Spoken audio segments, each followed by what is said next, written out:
நம்ம ஊர் ஆளுங்களுக்குலாம் ஒரு கெட்ட பழக்கம் இருக்குது. என்ன அப்படின்னா, நம்ம வீட்டில் காஸ்ட்லியாக ஒரு பைக் வாங்கி விட்டு வந்து நிப்பாட்டினாலும் ஏற்ற வீட்டில் படுத்து கிடக்கிற ஓட்டர் சைக்கிளை பார்த்தா பொறாமப்படுவானுங்க. அதுதான் நம்ம ஊர் ஆளுங்களோட வழக்கம். அப்படி தான் நம்மளை எஸ்டாப்ளிஷ் பண்ணிட்டானுங்க.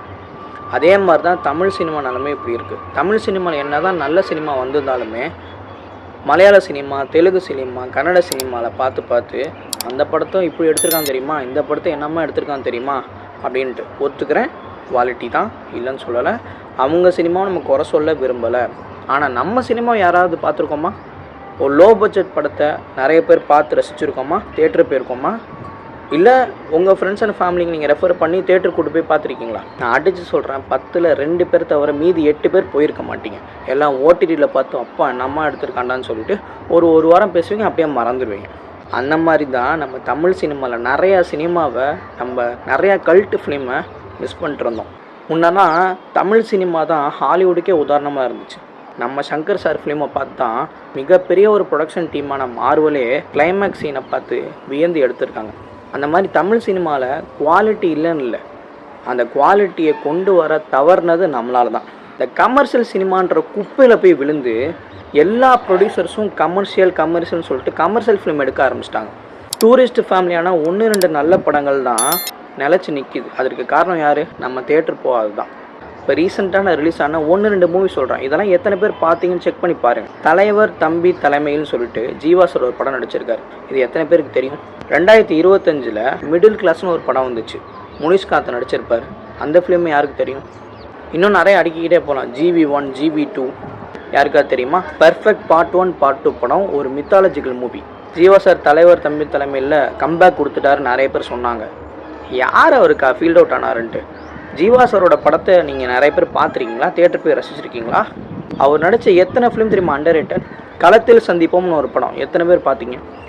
அந்த படம் பார்க்கலாம், போய் பாருங்கள். களத்தில் சந்திப்போம்னு ஒரு படம், ஜிப்சின்னு ஒரு படம், ஓம் காலே ஜெய் காலேன்னு ஒரு வெப் சீரிஸ் நம்ம விமல் சார் நடித்த படம் எத்தனை பேர் பார்த்தீங்க? இப்போ தமிழோட மியூசிக் முறுக்கு 2 ட்ரெய்லர் ரிலீஸ் ஆகிருக்கு. எத்தனை பேர் பார்த்தீங்க? கடைசி உலக போர்னு ஒரு படம் ஹிப்ஹாப் தமிழாக அவரே எழுதி டைரக்ஷன் பண்ணியிருந்தார். அந்த சினிமா என்ன தான் பேட் ரிவ்யூஸ் வந்தாலும் அந்த சினிமா ஒரு one of the best cinema by Hiphop Tamizha. அதை யார் பார்த்தீங்க? சசிகுமார் சார் நடித்த நடு சென்டர் அப்படின்ற வெப்சீரிஸ் ரிலீஸ் ஆகிருக்கு. யார் பார்த்தீங்களா? ஏன் அவர் நடித்த நந்தன் படம் முதல் ஃப்ரேம்லேருந்தே கதை ஆரம்பிக்கும். எத்தனை பேர் பார்த்தீங்க? எத்தனை பேர் பறந்து போ படம் பார்த்தீங்க? சிவா சாரோட பறந்து போ படம். வெப்சீரிஸ் நிறையா பார்க்க போகிறோம். ஹாலிவுட்டில் என்ன வெப்சீரிஸ் எடுத்துருக்காங்க தெரியுமான்ட்டு. நம்ம தமிழ் சினிமாவில் குற்றம் புரிந்தவன் சொல்லிட்டு ஒரு வெப்சீரிஸ் இருக்குது தெரியுமா? யாராவது பார்த்துருக்கீங்களா? பார்க்கல அப்படின்னா தயவுசு இந்த மாதிரி படங்களை போய் பாருங்கள். பாடக்களம்னு ஒரு படம் பார்த்தோம் மலையாள சினிமாவில். அதே மாதிரி போகன்னு ஒரு படம் ரிலீஸ் ஆச்சு. எப்படி ரிலீஸ் ஆச்சு? கமர்ஷியலாக தான் ரிலீஸ் ஆச்சு. கமர்ஷியலாக ரிலீஸ் ஆகும் மட்டும்தான் வித்தியாசமான படங்கள் தமிழ் சினிமாவில் தெரியுது. ஆனால் வித்தியாசமாக ஒரு எக்ஸ்பெரிமெண்டலாக ஒரு ஃபிலிம் எடுத்தால் ஓடாது. நிறைய பெரிய இயக்குனர்கள் காணாமே போயிட்டாங்க. நிறைய புது இயக்குனர்கள் இதனாலேயே ஹீரோ ஆகிட்டாங்க. நிறைய புது இயக்குனர்கள் இதனாலே இண்டஸ்ட்ரிக்குள்ளே வரதுக்கு பயப்படுறாங்க. தமிழ் சினிமாவோட குவாலிட்டி அந்த மாதிரி இருக்குது. இதனாலே நிறைய ப்ரொடியூசர்ஸ் கமர்ஷியல் சினிமாவை தான் எதிர்பார்க்குறாங்க. கங்குவான்னு ஒரு படம், இதை கமர்ஷியலாக எடுக்க போய் தான் அந்த படம் ஓடலைன்றது என்னோட கருத்து.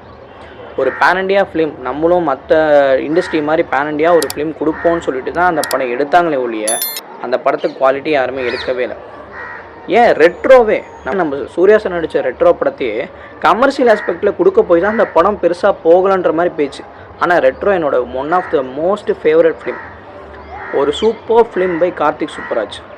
அதை காதல் மூவின்னு சொல்லலாம். கிட்டத்தட்ட ஒரு போய்ட்ரி மாதிரி எழுதியிருப்பார் அந்த ஸ்க்ரீன் பிளேவை. ஸோ என்னை பொறுத்த வரைக்கும் Retro is not a bad movie and it's not a flop movie. நிறைய பேர் ஃப்ளாப் மூவி என்னடா படதுன்னு பேசுனாங்க, என் காதலையும் வந்து விழுந்துச்சு. நிறைய ரிவ்யூஸும் பார்த்தேன். ஆனால் Retro is one of the beautiful movie.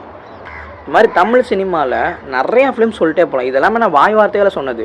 List போட்டு வச்சுன்னா நிறைய ஃபிலிம் எடுத்துகிட்டு வருவேன். இப்போ தெலுங்கு சினிமாலேயும் சரி, கன்னட சினிமாலேயும் சரி, நிறையா ஃபிலிம்ஸை வந்து பேன் இண்டியான்னு ஒன்று ரிலீஸ் பண்ணுறாங்க. இப்போ ரீசெண்ட் டைமில் டாக்ஸிக்னு ஒன்று ட்ரெய்லர் வந்திருக்கு, கன்னட ஃபிலிம். அவங்கெல்லாம் எங்கேயோ போயிட்டுருக்காங்க. இப்போ மலையாள சினிமாவில் கூட கிட்டத்தட்ட மார்வல் ரேஞ்சுக்கு லோக்கா சாப்டர் 1 சந்திரான்னு சொல்லிட்டு ஒரு யூனிவர்சல் ஃபிலிம் எடுக்க போகிறாங்க. தமிழ் சினிமா கமர்ஷியல்னு ஒரு குப்பையை கொண்டு போய் கொட்டுறவாசி தான் நம்ம தமிழ் சினிமா குவாலிட்டி குறைஞ்சிட்டே வருது. இன்னும் கொஞ்ச நாளில் தமிழ் சினிமாவோட குவாலிட்டி எங்கே போகும்னு தெரில. இந்த குவாலிட்டியெல்லாம் காப்பாற்றுறதுக்கு ஒரு லவ் ஃபிலிம் எடுத்துகிட்டு வந்துடுறாங்க. அவனா லவ் ஃபிலிம் வந்துடுது. அது இல்லை பாஸ், நிறையா ஃபிலிம்ஸ் இருக்குது, நிறையா ஃபிலிம்ஸ் நம்ம தான் பார்க்க தருவிட்டோம். நம்ம சினிமாவை நம்ம தான் ப்ரைஸ் பண்ணணும், நம்ம தான் ப்ரொமோட் பண்ணணுன்றத நீங்களும் புரிஞ்சுக்கோங்க. ஒரு படம் ரிலீஸ் ஆச்சு அப்படின்னா ஃபஸ்ட்டு பாருங்கள், போய் பார்த்துட்டு உங்கள் ஒப்பீனியனை ஷேர் பண்ணுங்கள். சும்மா 4-5 ரிவ்யூவை பார்த்துட்டு இந்த படம் ஓடாது, இந்த படம் நல்லா இல்லைன்றானுங்கன்ற பேச்சை கொடுக்க வேண்டாம். ஒரு படத்தை ஃபஸ்ட்டு உங்கள் ஒப்பீனியனை ஷேர் பண்ணுங்கள். ஃபஸ்ட்டு தியேட்டர் போய் பார்ப்போம். நம்ம சினிமா ரிலீஸ் ஆச்சு அப்படின்னா பேன் இண்டியா ரிலீஸ் ஆனாலும் தமிழ் சினிமா அப்படின்றத ஒரு கௌரவத்தையும் கெத்தையும் விட்டு கொடுத்துடக்கூடாது. எல்லா படத்தையும் போய் பார்ப்போம், நம்ம தமிழ் சினிமாவை ப்ரமோட் பண்ணுவோம். அவதூறு பரப்ப வேண்டாம்.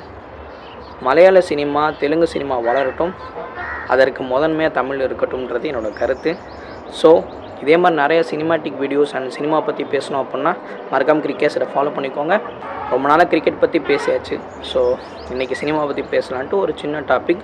இப்போ நான் சொன்ன 1-2 ஃபிலிம்லாம் எனக்காக தோணின ஃபிலிம்மு, இது லிஸ்ட்டு போட்டுலாம் நான் சொல்லலை, எனக்காக தோணி பேசின ஃபிலிம்மு. உங்களுக்கு இந்த மாதிரி அண்டர்ரேட்டட் ஃபிலிம் நிறையா ஃபிலிம் இருந்துச்சு அப்படின்னா நீங்கள் சொல்லுங்கள், அதை பற்றியும் டிஸ்கஸ் பண்ணலாம். அடுத்த வீடியோவில் சந்திக்கலாம். பை.